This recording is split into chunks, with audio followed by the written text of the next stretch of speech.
Jamur kayu itu sebutan nama lokalnya, sedangkan kalau nama ilmiahnya itu Pleurotus asperatus.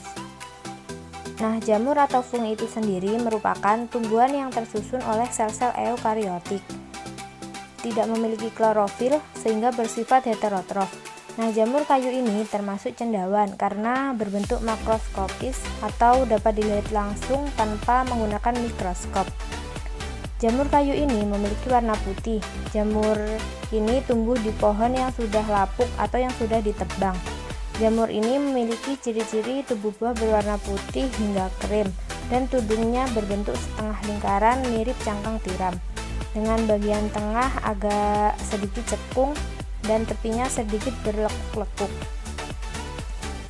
dan mempunyai ukuran kurang lebih 5-20 cm, dan tubuh buahnya itu terlihat saling bertumpuk-tumpuk. Nah, jamur kayu ini katanya juga bisa dimakan dan mempunyai manfaat sebagai obat. Jamur tiram atau Pleurotus asperatus. Jamur adalah fungi, merupakan tumbuhan yang tersusun oleh sel-sel eukariotik. Tidak memiliki zat hijau daun atau klorofil, sehingga bersifat heterotrof. Jamur dapat tersusun oleh uniseluler atau multiseluler. Nah, jamur tiram ini termasuk contoh dari multiseluler. Jamur dibagi menjadi 3 sesuai dengan bentuknya, yaitu panir, tapang, dan cendawan. Nah, jamur tiram ini termasuk cendawan karena berbentuk makroskopis atau dapat dilihat langsung tanpa mikroskop. Lanjut kita ke bagian tubuh jamur tiram. Jamur tiram merupakan kelompok dari Basidiomycota karena memiliki tudung. Nah, tudungnya ini mirip seperti payung kawan. Nah, ini adalah jamur tiram yang biasanya kita konsumsi. Ini yang di atas ini seperti payung, ini adalah tudung atau pileus. Lalu selanjutnya yang di bawah tudung ini adalah lamela atau gilis. Nah, di lamela ini terdapat hifa. Nah, selanjutnya pada bagian ini adalah tangkai buah atau stipe. Bagian tubuh jamur yang berbentuk menyerupai payung merupakan alat reproduksi. Jamur tiram putih ini bereproduksi dengan cara seksual melalui penyatuan 2 jenis hifa yang bertindak sebagai gamet jantan dan gamet betina membentuk zigot yang kemudian tumbuh menjadi primodia dewasa. Spora seksual pada jamur tiram putih disebut juga basidiospora yang terletak pada kantung basidium. Untuk Basidiomycota berarti dia disebut Basidiomycota kalau dia punya basidiospora. Nah, biasanya yang kita makan kayak gini nih bentuknya. Nah, ini nih gambar dari Basidiospora. Tentang jamur kuping liar atau nama ilmiahnya biasa disebut Auricularia ceae dan juga bisa disebut Auricularia auricularis. Jamur atau fungi sendiri adalah tumbuhan yang tersusun oleh sel-sel eukariotik dan tidak memiliki klorofil sehingga bersifat heterotrof. Nah, jamur kuping liar ini termasuk salah satu kelompok jeli fungi yang masuk ke dalam kelas Basidiomycota dan mempunyai tekstur jeli yang unik yang bersifat makroskopis atau mudah dilihat dengan mata telanjang. Jamur kuping liar ini biasanya hidup pada kulit kayu mati yang lembab, berwarna coklat transparan, permukaannya licin, karpopora lunak, dan melekat langsung di kulit kayu. Jamur ini umumnya berukuran antara 4-8 cm.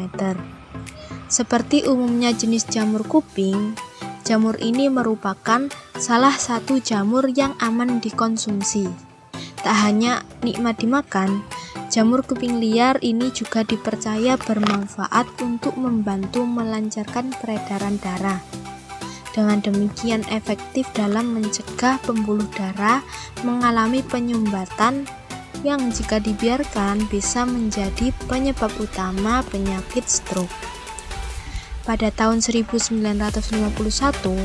Lowy menjelaskan bahwa spesies Auricularia jae atau jamur kuping liar menekankan struktur buah jamur, sedangkan untuk karakteristik umum seperti warna, bentuk, dan ukuran dianggap terlalu variabel dan tergantung pada faktor usia spesimen, cahaya, atau ketersediaan air. Karakteristik yang digunakan untuk mendefinisikan spesies jamur kuping liar adalah lebar dan morfologi medula, terutama bagian atau seluruh hifa longitudinal, serta panjang rambut abimenial. Habitat jamur ini tidak jauh berbeda dengan saudaranya, yaitu jamur kuping kongop. Jamur kuping liar biasanya tumbuh secara liar di tempat yang lembab dan di daerah pohon yang telah tumbang. Jika dulunya jamur ini tumbuh secara liar, belakangan ini banyak yang mulai membudidayakan jamur kuping liar ini. Hal yang dapat kita lakukan adalah mempelajari klasifikasi tersebut dengan mengetahui kelas dari setiap spesies tumbuhan lumut. Dan umumnya juga guru-guru kita di sekolah membatasi pembelajaran biologi tentang lumut hanya pada kelas-kelas tersebut. Apa saja kelas dari tumbuhan lumut? Simak terus ya.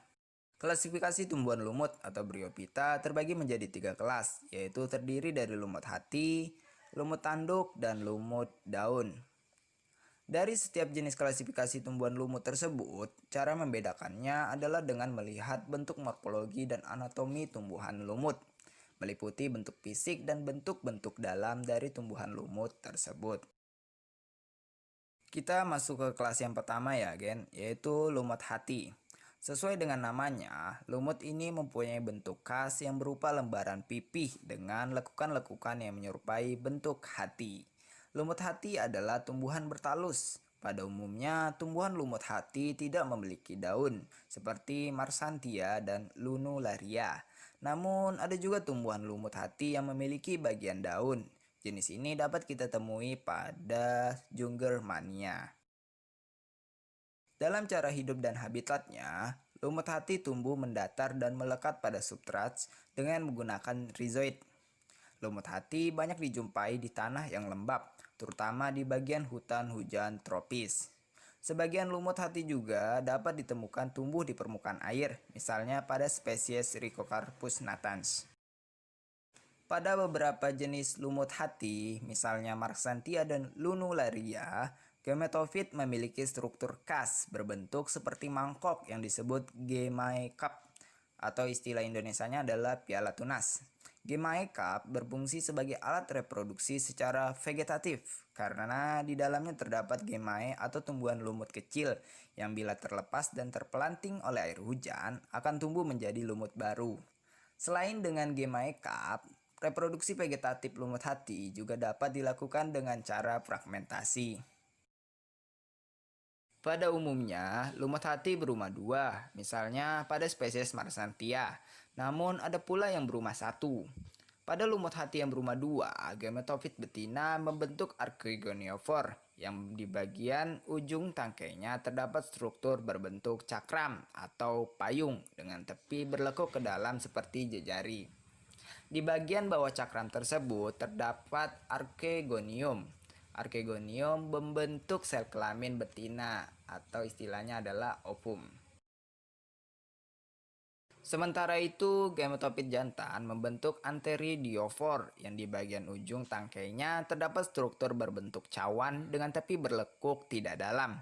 Di bagian atas cawan terdapat anteridium yang menghasilkan sel kelamin jantan atau spermatozoid. Bila spermatozoid membuahi ovum, maka terbentuk zigot yang akan tumbuh menjadi sporofit. Sporofit terletak tersembunyi di bagian bawah cakram archegoniophore. Sporofit akan membentuk sporogonium yang akan menghasilkan spora. Kita masuk ke kelas yang kedua ya gen, yaitu lumut tanduk. Anthokeroptosida atau hornwort berbentuk seperti lumut hati, tetapi sporopitnya berbentuk kapsul memanjang seperti tanduk. Hal ini menjadi asal muasal pemberian nama dari lumut tanduk tersebut. Sporopit yang menyerupai tanduk tersebut tumbuh dari jaringan cawan archegonium. Untuk habitat dari tumbuhan ini, lumut tanduk tumbuh di batu-batuan atau tanah yang lembab. Lumut tanduk banyak juga ditemukan di tepi-tepi sungai dan danau, di sepanjang selokan, di tepi jalan yang basah dan lembab. Salah satu contoh dari lumut tanduk adalah Anthokeros laevis. Gametofit tumbuhan lumut tanduk mempunyai talus yang berbentuk cakram dengan tepi bertoreh, biasanya melekat pada tanah dengan perantara rizoid. Pada struktur sporofit tumbuhan lumut tanduk, terdapat bagian sporogonium yang memiliki benang-benang elater yang mengatur pengeluaran spora. Bagian ini secara vertikal memanjang ke seluruh kapsul. Di sisi luar bagian tersebut terdapat zona sel-sel steril yang terlindung oleh epidermis dengan diselingi oleh stomata yang sama dengan stomata pada tumbuhan berpembuluh. Adanya kloroplas dalam sel-sel daerah steril tadi menyebabkan sporofit matang hampir seluruhnya tidak bergantung pada gametofit akan bahan makanan, meskipun masih memerlukan air dan mineral dari gametofit. Bila menjadi matang, dinding kapsul membelah menjadi 2 katup dan spora-spora dapat dilepaskannya. Reproduksi tumbuhan lumut tanduk dapat terjadi baik secara seksual dengan menghasilkan sederet archegonium dan antheridium dekat permukaan atas gametofit, ataupun baik secara aseksual dengan beberapa cara seperti fragmentasi atau pemisahan lobus dari bagian utama talus dengan cara gemae atau kuncup dan dengan cara tuber. Kita masuk ke kelas yang ketiga atau terakhir ya Gen, yaitu lumut daun. Bryopsida merupakan lumut sejati. Jumlahnya paling banyak dibandingkan spesies dari 2 kelas yang lain dan menutupi sekitar 3% dari permukaan daratan bumi. Lumut daun atau lumut sejati tersebut merupakan lumut yang sering kita jumpai karena tempat hidupnya yang lebih terbuka dibanding lumut lainnya. Lumut daun mudah ditemukan di permukaan tanah, tembok, batu-batuan atau menempel di kulit pohon. Bila diperhatikan dengan cermat, tubuh lumut daun merupakan kormus yang memiliki bagian akar sederhana, batang, dan daun. Rizoid tersusun dari banyak sel dan bercabang. Batang lumut daun bercabang-cabang, tetapi ada pula yang tidak bercabang. Daun berukuran kecil dan berkedudukan tersebar di sekeliling batang. Lumut daun mengalami pergiliran keturunan antara gametofit dengan sporofit. Gametofit dewasa akan membentuk alat kelamin jantan antheridium yang akan menghasilkan spermatozoid, sedangkan alat kelamin betina archegonium akan menghasilkan ovum. Fertilisasi ovum oleh spermatozoid akan menghasilkan zigot, yang kemudian tumbuh menjadi sporofit. Sporofit membentuk sporogonium yang bentuknya bervariasi. Sporogonium memiliki sporangium yang di dalamnya terdapat banyak spora. Spora dapat tumbuh menjadi lumut daun yang baru bila jatuh pada habitat yang cocok. Selain dengan spora, beberapa tumbuhan lumut daun, misalnya sphagnum, dapat pula bereproduksi dengan fragmentasi.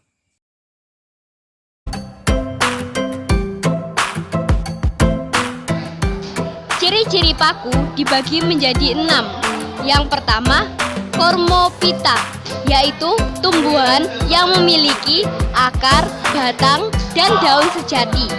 Yang kedua, Tracheophyta, yaitu tumbuhan yang sudah memiliki berkas pembuluh sederhana. Yang ketiga, akar serabut. Yang keempat, batang rizoma atau batang yang menjalar di bawah tanah. Yang kelima, daunnya majemuk. Yang terakhir, daun mudanya menggulung. Cara hidup paku dibagi menjadi 4, yaitu yang pertama, hygrofit, tumbuhan paku yang hidup di tempat lembab.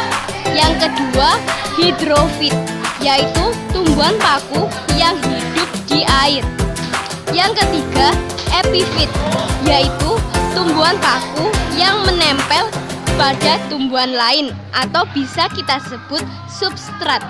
Dan yang terakhir yaitu saprofit, tumbuhan paku yang hidup di organisme yang sudah mati. Kok tinggal turun naik, kok tinggal turun.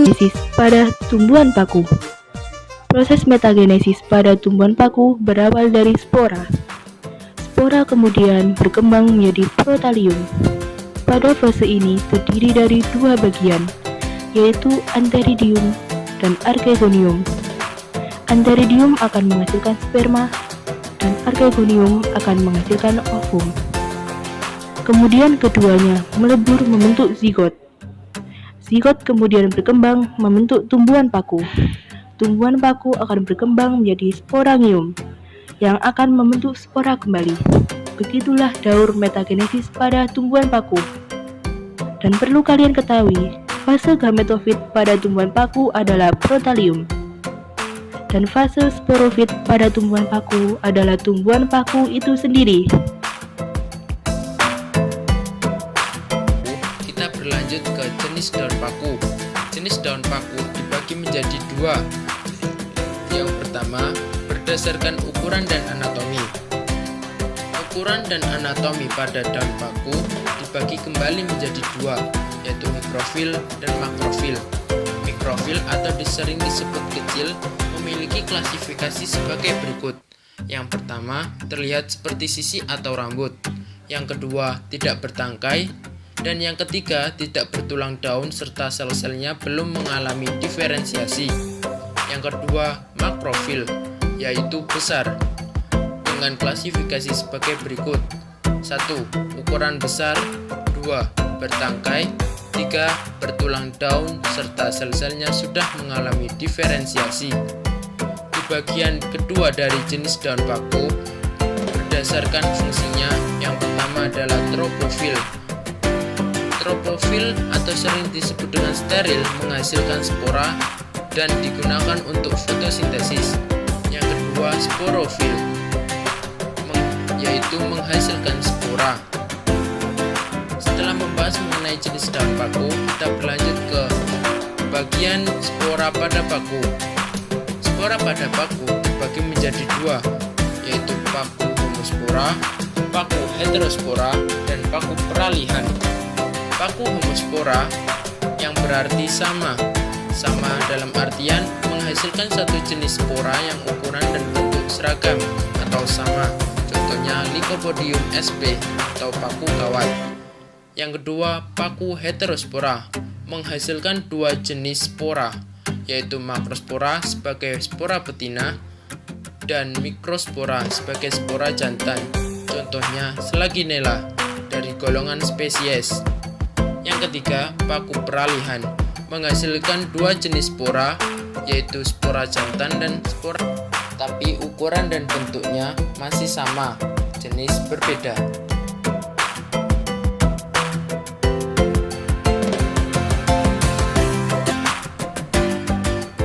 Nah, kita masuk ke bagian yang keempat, yakni klasifikasi tumbuhan paku. Klasifikasi tumbuhan paku dibagi menjadi 4 bagian. Yang pertama, paku purba, paku ekor kuda, paku kawat, dan paku sejati. Kita mulai dari yang pertama, yaitu paku purba atau sering disebut paku telanjang. Nama latin dari paku purba adalah Basiloxida. Klasifikasinya tidak berdaun atau berdaun kecil, mikrofil, berbentuk sisi. Yang kedua, batang beruas.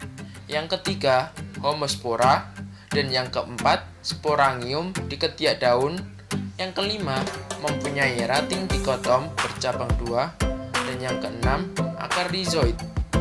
Contoh dari paku purba adalah Basilotum sp sebagai tanaman hias. Yang kedua, paku ekor kuda.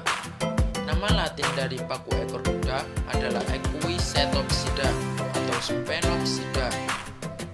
Klasifikasinya, batang berwarna hijau, bercabang dan berluas, serta berklorofil. Yang kedua, mikrofil seperti selaput halus, tunggal dan tersusun melingkar. Yang ketiga, sporangium tersusun dalam strobilus. Strobilus adalah tempat khusus yang di dalamnya ada sporangium. Contohnya Equisetum debil, paku ekor kuda. Lycopsida sebagai bahan penggosok dan obat. Yang ketiga, paku kawat dengan nama latin Lycopsida. Klasifikasinya: 1. Mikrofil, 2. Tidak bertangkai, 3. Heterospora, 4. Sporangium tersusun dalam strobilus di ujung batang atau contohnya Selaginella atau paku ren sebagai bahan obat. Yang kedua, Lycopodium cerneum sebagai obat tradisional untuk memar, keseleo, dan bengkak.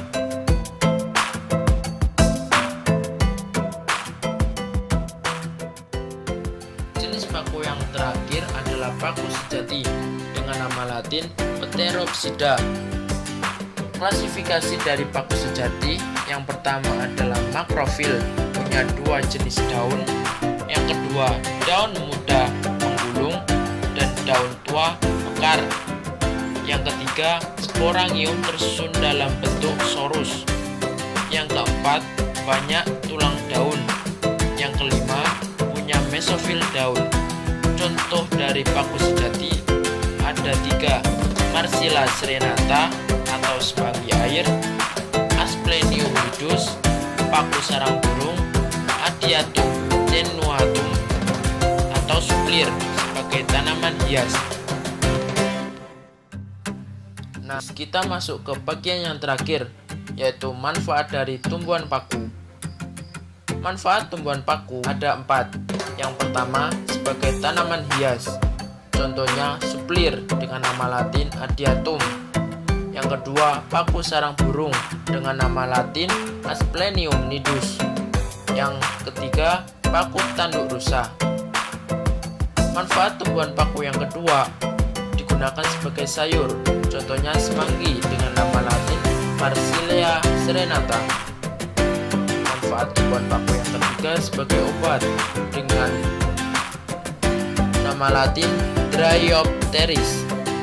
Dan yang terakhir sebagai pupuk hijau. Contohnya Azolla. Kau tinggal turun naik, kau tinggal turun naik, kau tinggal turun naik terus. Kau tinggal turun naik, kau tinggal turun naik, kau tinggal turun naik terus.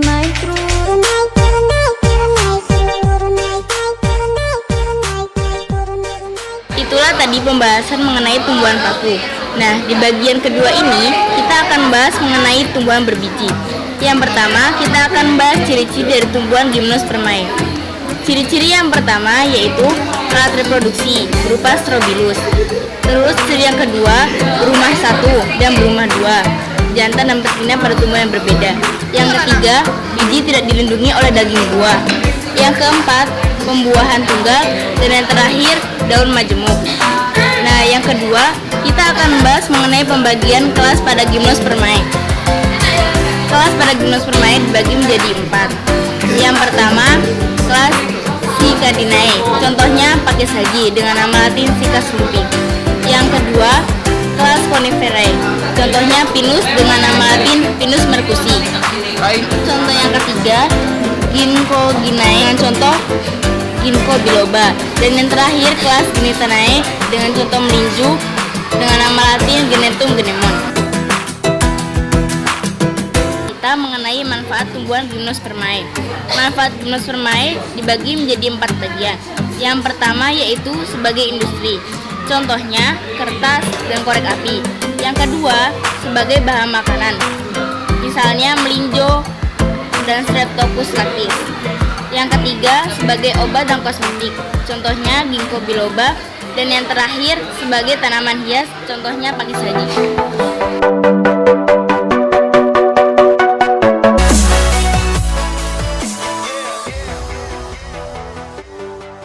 Bagian kedua ini kita akan bahas mengenai tumbuhan berbiji jenis Angiospermae. Yang pertama kita akan bahas ciri-ciri dari tumbuhan Angiospermae. Ciri-ciri yang pertama yaitu alat reproduksi berupa bunga, dan ciri-ciri yang kedua terdapat 2 kelas yaitu monocotyledon atau monokotil dan dicotyledon atau dikotil. Nah, yang kedua kita akan membahas mengenai pembagian famili Angiospermae. Kelas yang pertama itu Solanaceae, contohnya kentang. Yang kedua, Caesalpiniaceae, contohnya bunga merak. Yang ketiga, Malvaceae, contohnya bunga sepatu. Yang keempat, Rosaceae, contohnya mawar. Dan yang kelima, Compositae, contohnya bunga matahari. Nah, yang ketiga, kita akan membahas mengenai reproduksi tumbuhan Angiospermae. Anda bisa lihat pada gambar berikut.